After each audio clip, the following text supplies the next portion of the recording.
Yajibu ala kulli mukallafin, diwajibkan bagi setiap orang mukallaf. Mukallaf itu orang yang balik dan berakal. Ada ujiannya ma aujabahu alaih, untuk melaksanakan seluruh segala sesuatu yang diwajibkan oleh Allah Subhanahu wa ta'ala.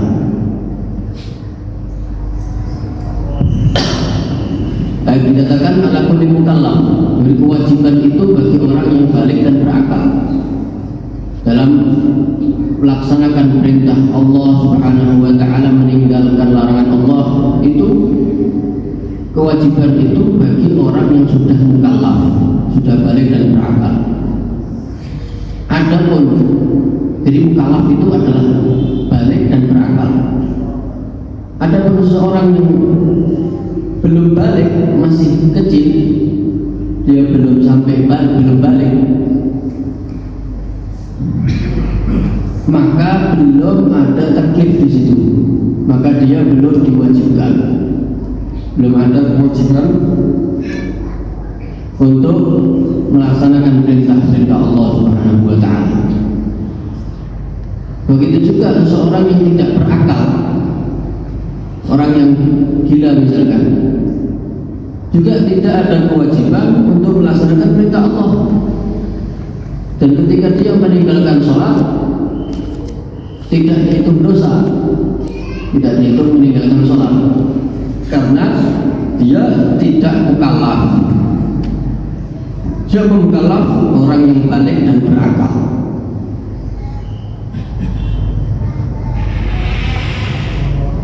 Makanya orang yang gila, yang sebelum gila itu dia muslim, itu lebih baik, bisa dipastikan lebih baik keadaannya daripada kita yang berakal. Kenapa? Karena hal apapun yang dilakukan oleh orang yang gila, kalau sebelumnya dia muslim kan, itu kalau itu perbuatan maksiat nggak dihitung maksiat. Kalau dia meninggalkan kewajiban nggak dihitung dosa. Nah, sedangkan kita berapa banyak? Kalau dibandingkan lebih banyak maksiatnya daripada ibadahnya. Nah, ayo. Begitu juga anak kecil. Makanya anak kecil itu suci dikatakan. Karena nggak punya dosa, karena dia belum mukallaf. Ketika anak itu belum balik, berarti dia belum mukallaf, belum diwajibkan untuk melaksanakan perintah Allah Subhanahu wa ta'ala. Dan tapi kewajiban bagi orang tua nanti akan dibahas di fasal berikutnya. Kewajiban bagi orang tua di dalam mendidik anaknya, pendidikan agama. La ilaha illallah. Makanya seorang anak yang meninggal dunia, dia belum balik. Ketika anak itu belum balik, meninggal dunia, walaupun bapaknya kafir, walaupun ibunya kafirnya, maka tempatnya di surga, walaupun terjadi khilaf antara ulama tauhidnya, karena dia belum menjadi mukallaf. Karena anak tersebut belum menjadi mukallaf, walaupun kedua orang tuanya orang kafir.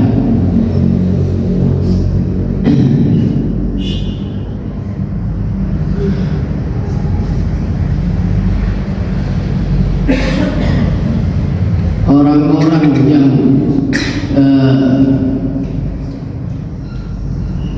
golongan yang belum sampai Nabi kepada mereka, belum sampai dakwahnya Nabi kepada mereka, itu tidak diazab sama Allah Subhanahu wa ta'ala. Apalagi anak kecil yang belum mukallaf. Nah, Allah mengatakan wa ma kunna mu'adzibin hatta nab'atha rasula. Kami, kata Allah, tidak akan mengadab suatu kaum sampai kami utus utusan kami kepada mereka. Jadi zaman fatrah antara Nabi Isa dan Nabi Muhammad, itu zaman fatrah namanya, kosong Rasul, zaman kekosongan Rasul utusan Allah Subhanahu wa ta'ala. Untuk orang-orang yang hidup di zaman fatrah, tempatnya di surga ya, walaupun nyembahnya berhala, itu zaman fatrah. Nah, apalagi orang yang belum mukallaf, ya masih kecil, belum balik, maka tempat ini surga dan menjadi celengan bagi orang tuanya, menjadi syafaat, ya, celengan kebaikan, ya. Jadi kita nyelengi uang, ya, setiap bulan, setiap minggu kita nyelengi uang, ya, duniawi, dan ini celengan akhirat yang bisa menjadi syafaat bagi mensyafaati kedua orang tuanya, bisa menuntun kedua orang tuanya di atas sholat. La ilaha illallah. Jadi kewajiban bagi mukallaf. Siapa mukallaf? Orang yang balik dan berakal untuk melaksanakan segala sesuatu yang diwajibkan sama Allah. Terus wajibu alaihi ayu adihu ala ma amarahu Allah min al-ihtiyat bi arkani wa syurutihi wa yajtanibu mubtilatihi. Begitu juga wajib bagi orang mukallaf untuk melaksanakan kewajiban Allah sesuai dengan apa yang diperintahkan sama Allah, sesuai dengan tuntunan dari Allah, dari Rasulullah, dari syariat Islam, yaitu apa? Mengerjakan kewajiban Allah sesuai dengan rukun-rukunnya, syarat-syaratnya, menghindari hal-hal yang membatalkannya. Nah, bagaimana caranya? Tentunya cara melakukannya adalah dengan mempelajari ilmu agama, mempelajari ilmu fikih, ilmu agama. Jadi bukan hanya melaksanakan sholat saja. Kita tahu semua sholat itu hukumnya wajib, ya. Tapi apakah sholat yang kita kerjakan itu sudah sesuai dengan rukun-rukunnya, sesuai dengan syarat-syaratnya, ya?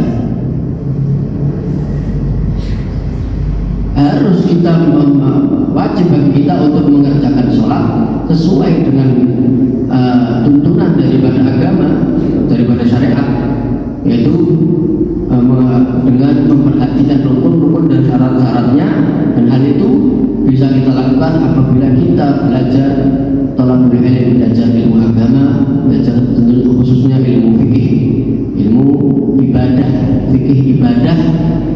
Bagaimana muamalah kita kepada Allah Subhanahu wa taala, semua dibahas dalam fikih. Maka itu wajib hukumnya belajar ilmu fikih itu bagi orang mukallaf. Makanya diceritakan itu nanti orang ada seseorang itu di yaumul akhir, yaumul kiamah, di mana ketika diberikan catatan amalnya ternyata kosong, maka orang ini protes karena dia merasa dahulu ketika di dunia dia nggak pernah meninggalkan sholat, selalu mengerjakan sholat, bahkan bukan hanya yang wajib saja, sunnah-sunnahnya dia kerjakan, kewajiban yang lain, puasa, zakat, tidak pernah dia tinggalkan, selalu dia kerjakan. Dan ini kok catatan amalnya kosong nih, malah tertulisnya meninggalkan sholat, meninggalkan puasa, dan kewajiban yang lain. Protes orang ini, tanya kepada Allah Subhanahu wa taala, maka Allah menjawab, iya, kamu memang mengerjakan sholat, mengerjakan puasa, zakat, dan yang lainnya, tapi tidak sesuai dengan tuntunan saya. Ada syarat-syarat yang tidak terpenuhi, ada rukun-rukun yang tidak kamu kerjakan karena kamu tidak belajar ilmu agama. Nah, makanya penting khususnya dalam bab sholat, ya. Harus kita tahu apa rukun-rukun sholat, apa syarat-syaratnya sholat, ya, dan apa saja yang membatalkan sholat itu wajib kita ketahui, wajib kita pelajari, dihafalkan, wajib kita ketahui, dihafalkan, ya, dan supaya kita tahu, ya, supaya kita bisa mengerjakan sholat secara sempurna. Banyak sebagian orang itu ada yang, ya, dari mulai awal masuk sholat itu sudah tidak sah. Kenapa? Karena takbiratul ihramnya di dalam hati, dan dia nggak tahu, dia sudah belasan tahun seperti itu. Jadi takbiratul ihram ini enggak kedengeran. Takbiratul ihram enggak kedengeran. Ini aja. Atau geremeng gitu. Ya, dia mengucapkan takbir tapi tidak terdengar secara jelas huruf-hurufnya. Sama sih nggak sah. Ini sudah dari awal sudah nggak sah. Dan itu terjadi sudah sampai belasan tahun. Kenapa? Ini semua disebabkan karena jahil, karena tidak paham dalam ilmu agama. Padahal dia orang yang beriman. Ya, jangan kita dalam masalah duniawi kita paham menguasai ilmu ekonomi dan sebagainya, tapi ilmu agama kita tidak paham. Jadi yang terpenting adalah yang diwajibkan kepada diri kita, itu yang terpenting, yang harus kita pelajari. Atau hal-hal yang lain nomor dua lah. Nomor pertama adalah apa yang diwajibkan kepada kita, maka kita wajib mempelajarinya. Di sholat, di puasa, di zakat. Seperti zakat tentunya zakat tijarah, zakat perdagangan, zakat fitrah. Nah, wajib kita pelajari, wajib hukumnya. Ya. Jangan sampai nanti kita di yaumil akhir melihat catatan amal kita kosong, padahal kita sudah bayar zakat. Nah, kita nggak sesuai dengan syaratnya. Nah, belajar dari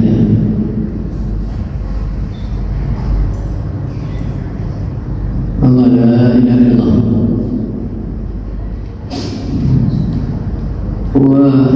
ويجب عليه أمر من رأى تارك شيء منها أو يتبع على غير وجهها. Begitu juga diwajibkan bagi orang mukallaf selain mengerjakan kewajiban Allah, melaksanakan sesuai tuntunan Allah, dia juga diwajibkan untuk memerintahkan orang yang dia lihat, memerintahkan orang yang meninggalkan kewajiban untuk melaksanakan kewajiban. Ketika dia melihat ada seseorang yang muslim meninggalkan sholat, maka wajib bagi orang mukallaf ini untuk memerintahkan saudaranya ini melaksanakan apa? Sholat. Nah, itu masuknya amar ma'ruf ya. Maksudnya dalam amar ma'ruf. Karena kita tahu amar ma'ruf dan nahyu anil munkar itu adalah merupakan salah satu kewajiban. Memerintahkan kebaikan dan mencegah daripada kemungkaran adalah suatu kewajiban.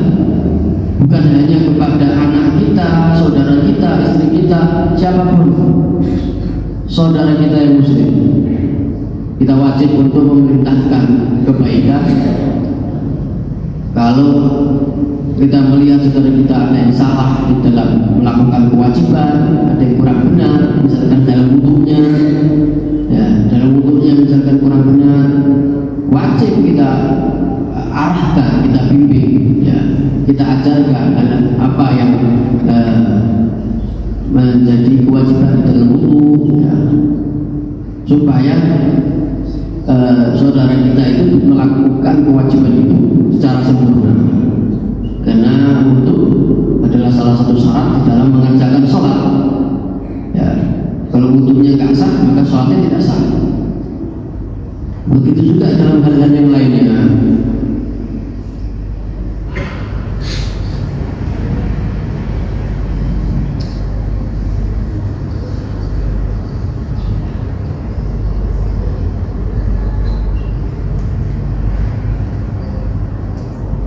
Wajib alaihi qawlu ala dzalika in qadara alaihi wa illa fa yajibu alaihi inkar bi qalbi in ajiza an yakfur wa amr wa dzalika adhafu iman la yaqam ma yajib insan al ajiz. Ketika kita melihat saudara kita meninggalkan suatu kewajiban atau melakukan perbuatan yang haram, nah, kita wajib untuk nahi munkar, ya, mencegah daripada kemungkaran, memerintahkan kebaikan, ya.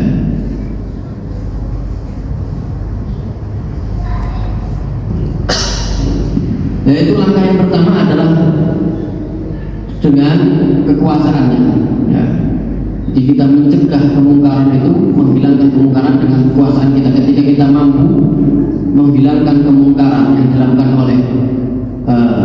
saudara kita atau seseorang ya, maka kita wajib menghilangkan kemungkaran itu dengan kekuasaan kita ketika kita mampu. Contohnya misalkan polisi, ya, pemimpin daerah, maka wajib hukumnya ketika ada satu tempat di daerahnya bagi pemimpin atau polisi misalkan ada tempat di daerahnya melakukan perbuatan maksiat apalagi terang-terangan seperti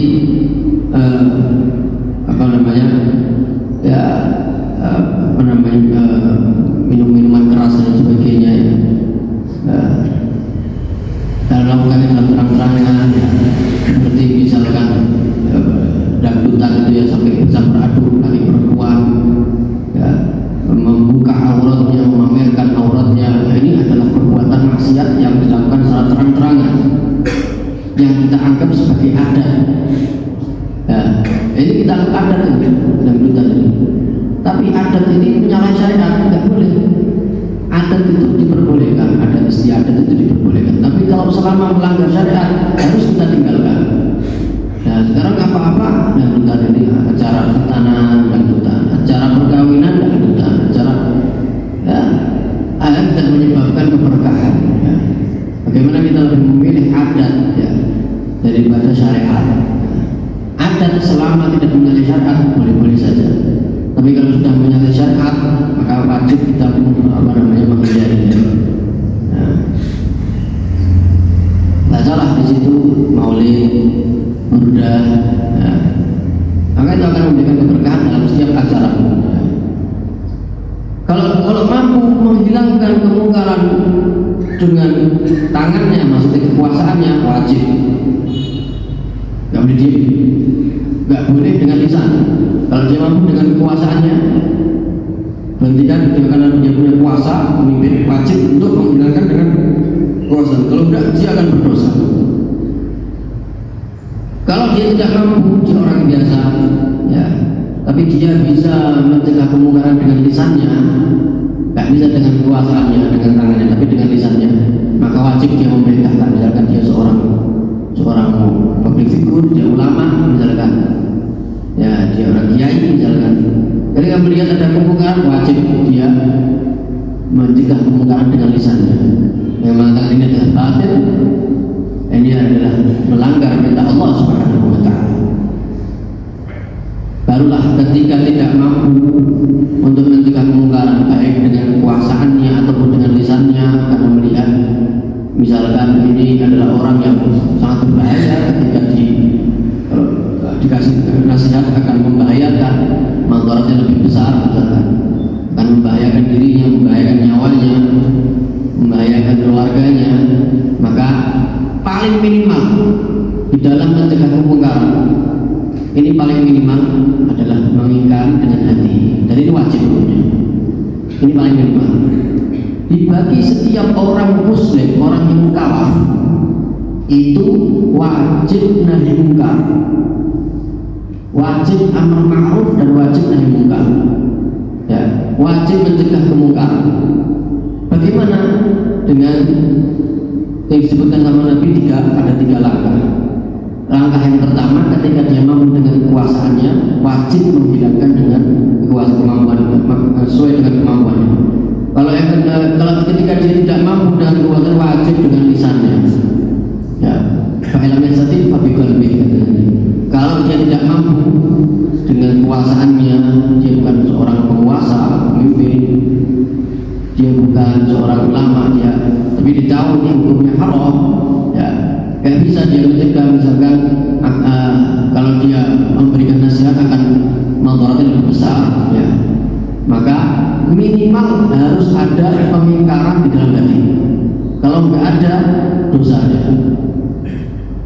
Jadi apa yang dilakukan oleh kaum Yahudi di dalam terhadap saudara kita di Palestina itu adalah kemungkaran. Ya. Ketika kita tidak mampu sama sekali, kan, tidak ada kemampuan, tidak mampu untuk mencegah kemungkaran tersebut, maka paling minimal yang harus kita lakukan adalah mengingkari perbuatan mereka dalam hati, tidak ridho. Kita nggak boleh ridho atas perbuatan mereka terhadap saudara kita.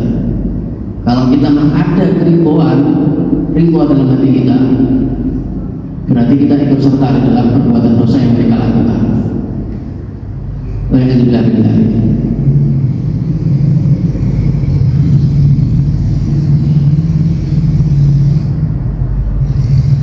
Bukan hanya itu, dalam perbuatan maksiat yang lain juga sama seperti itu.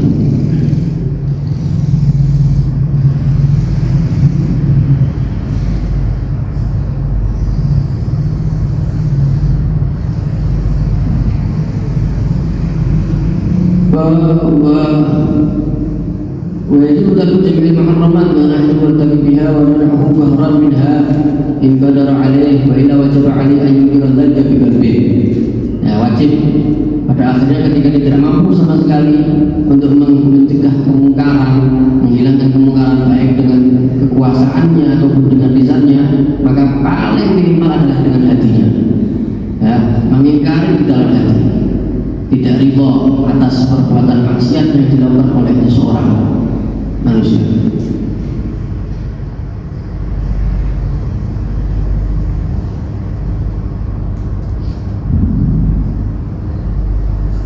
Mubarakatuh maudhi'il maksiyah, dan meninggalkan tempat maksiat itu juga merupakan kewajiban.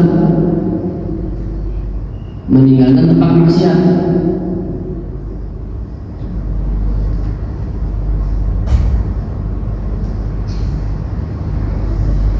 Karena zaman sekarang ini yang menjadi penyakit yang sangat menular, penyakit hati yang sangat menular adalah circle, ya, kumpulan. Ini yang penyakit yang sangat menular, ya. Kata Nabi, at-tab'u yasriqut tab'a. Watak itu akan mencuri watak yang lain, watak yang baik, yang masih bersih. Kalau dia masuknya di circle yang buruk, kotor, kumpulan yang buruk, majlisnya buruk, akan kotor juga wataknya itu sehingga menjadi akhlaknya buruk. Tadinya nggak pernah ngomong kotor, dari mana dia bisa ngomong kotor? Kumpulannya, ya, kumpulannya. Sebelum masuk sekolah, anak itu nggak pernah ngomong kotor. Tapi ketika masuk sekolah barulah dia bisa ngomong dari mana? Kumpulannya. Ini yang bahaya. Nah,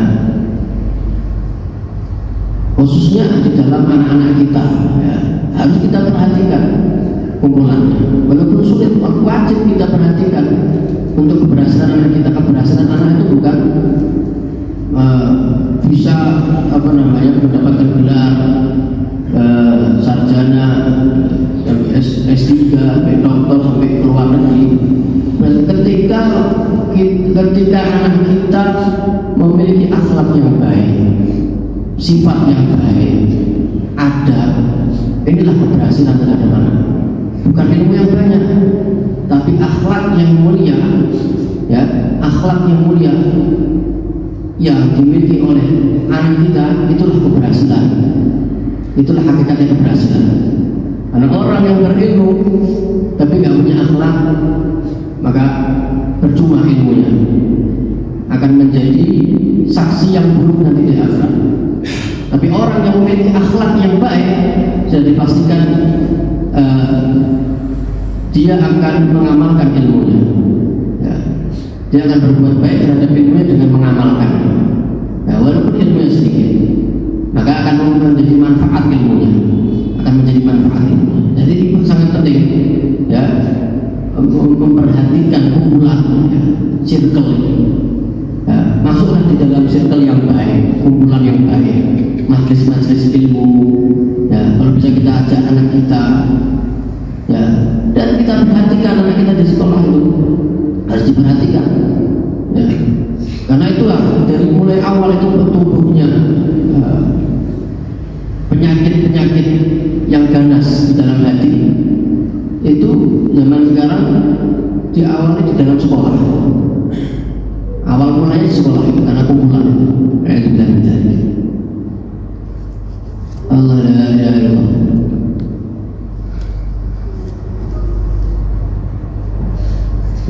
Tapi ketika kita biasakan diri kita atau anak kita untuk masuk di dalam kumpulan yang baik, melihat para ulama, para kiai, orang-orang yang soleh, yang dekat kepada Allah Subhanahu wa Ta'ala, majelis ilmu, majelis dalam khataman Quran, majelis maulid, Buddha, maka yang keluar dari lisan anak kita sholawat kan gitu. Yang keluar dari lisan anak kita adalah Al-Quran, akan baik, kejujuran dan sebagainya. Tapi kalau sudah kumpulannya buruk, maka akan nular. Apapun yang diajarkan dalam kumpulan itu akan nular, akan direkam sama orang tersebut dan rohnya ya akan kotor, hatinya akan kotor dan akan kotor yang disebut kotor. Jadi watak itu akan mencuri watak yang lain. Ya, secara otomatis akan mencuri. Penyakit yang sangat menular. Jadi berbahaya daripada penyakit jasad. Di penyakit hati itu sangat berbahaya kalau dibandingkan dengan penyakit jasad, walaupun nggak ada rasa sakitnya. Ya, kalau penyakit jasad kita merasakan sakit kan gitu kan, kita merasakan sakit. Tapi kalau penyakit hati nggak terasa sakitnya. Tapi itu sangat berbahaya karena akibatnya nanti di akhirat. Tapi kalau penyakit jasad akibatnya paling parah meninggal selesai. Tapi kalau penyakit hati akibatnya nanti di akhirat. Azab dari Allah Subhanahu wa Ta'ala. La ilaha illallah.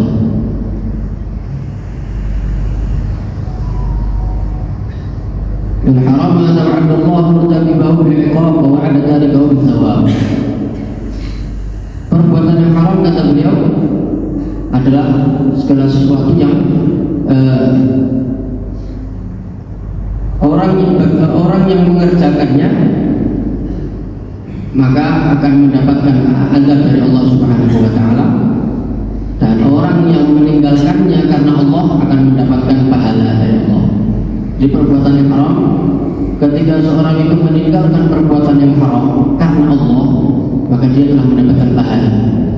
Ya, bagaimana rahmatnya Allah terhadap manusia. Ketika seorang itu ada niat di dalam hatinya untuk melakukan perbuatan buruk, niat saja itu nggak dihitung sama Allah, nggak dihitung dosa. Ketika dia sudah melakukan perbuatan buruk tersebut sesuai dengan niatnya, barulah dihitung satu dosa, satu saja. Sebaliknya, ketika ada orang dia ada niat untuk melakukan kebaikan, sudah dihitung satu pahala. Nanti ketika dia mengerjakan perbuatan baik itu, maka dihitung minimal 10 pahala. Ini bagaimana rahmatnya Allah Subhanahu wa Ta'ala. Disebutkan dalam hadis itu. Disebutkan dalam hadis Nabi Muhammad SAW. Ya, itulah rahmat Allah Subhanahu wa Ta'ala. Allah khususkan untuk umat Nabi Muhammad SAW. Kalau perbuatan dosa cuma satu, tapi kalau perbuatan baik minimal 10 pahalanya, minimal 10 pahalanya. Meninggalkan perbuatan haram juga sama. Kalau meninggalkannya karena Allah, maka mendapatkan pahala. Ya, akan mendapatkan pahala. Bagaimana cara kita supaya menghindari dari perbuatan haram? Terus merasa diawasi oleh Allah Subhanahu wa Ta'ala. Ya, terkadang kita tuh malu melakukan maksiat di hadapan manusia, tapi kita nggak sadar bahwa Allah selalu mengawasi kita. Dan gitu. Ya, malu sama manusia tapi nggak malu sama Allah. Hal seperti ini harus kita rasakan supaya kita bisa mencegah, mengusir hawa nafsu. Ya, karena penyakitnya di hawa nafsu, penyebabnya, penyebab dalam melakukan maksiat itu adalah hawa nafsu dan syaitan. Jadi untuk mengkat ya, memotong atau mematikan daripada hawa nafsu adalah dengan tadi itu ya, merasakan kehadiran Allah Subhanahu wa Ta'ala, merasakan diawasi oleh Allah Subhanahu wa Ta'ala, memperbanyak zikir kepada Allah, kumpulan yang baik itu akan sedikit demi sedikit akan menghilangkan, melemahkan daripada hawa nafsu. Begitu juga puasa, memperbanyak puasa, karena puasa itu kata Nabi junnah, adalah perisai. Ya, salah satu senjata yang paling ampuh di dalam mematikan hawa nafsu adalah puasa. Maka kata Nabi, orang-orang yang jomblo jomblo, sudah umurnya sudah mau umur menikah, ya, tapi dia belum mampu untuk menikah, maka kan Nabi menyarankan untuk apa? Puasa kan, ya, untuk mengurangi syahwatnya, Tapi ketika jumlah anak-anak muda itu sudah mapan, ya, sudah mampu untuk menikah, segeralah untuk menikah. Ya, itu yang nasihat dari Nabi Muhammad SAW bagi setiap anak pemuda, pemuda muslimnya. Menyegerakan menikah itu hal yang baik ketika mampu. Ya. Dalam penundaan itu yang kurang baik. Ya. Allah, ada pertanyaan?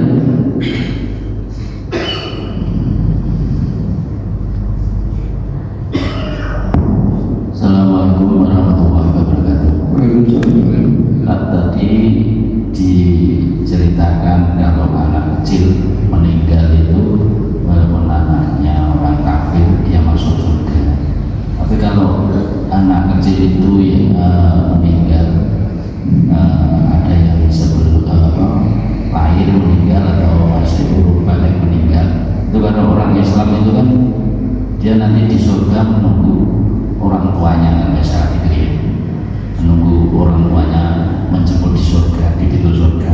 Apakah kalau anaknya orang kafir atau non muslim seperti apa yang dia katakan, nah Buddha di sana juga dia kan bapak ibunya kafir, apa dia itu nanti menjemput bapak ibunya di pintu surga? Gitu, makasih. Assalamualaikum warahmatullahi wabarakatuh.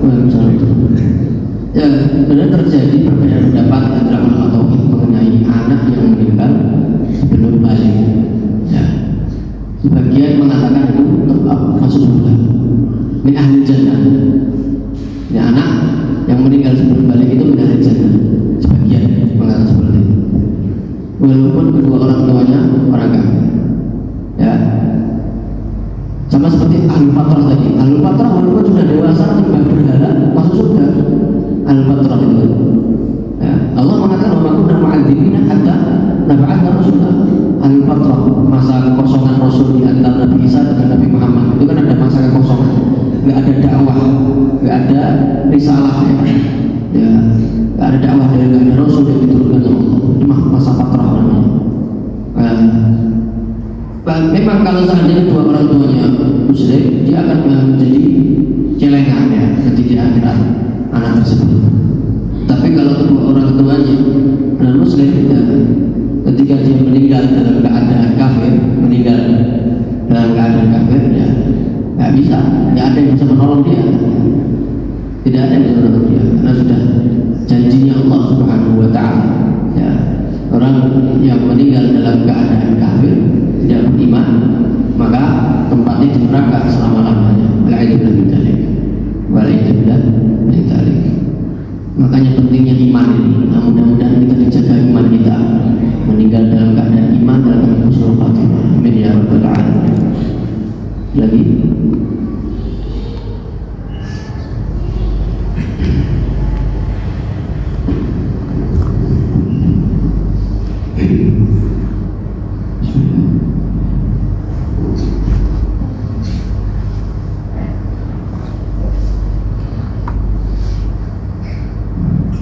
wallahu a'lam.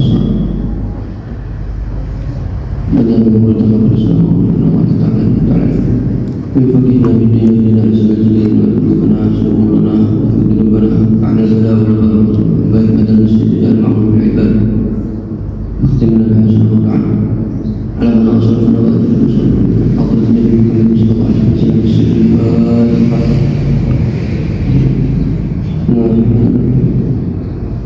Ar-Rahman Ar-Rahim Ihdinas siratal mustaqim Al-Qawwalin Rabbana taqabbal minna innaka antas samiul alim tub 'alaina innaka antal tawwabur rahim.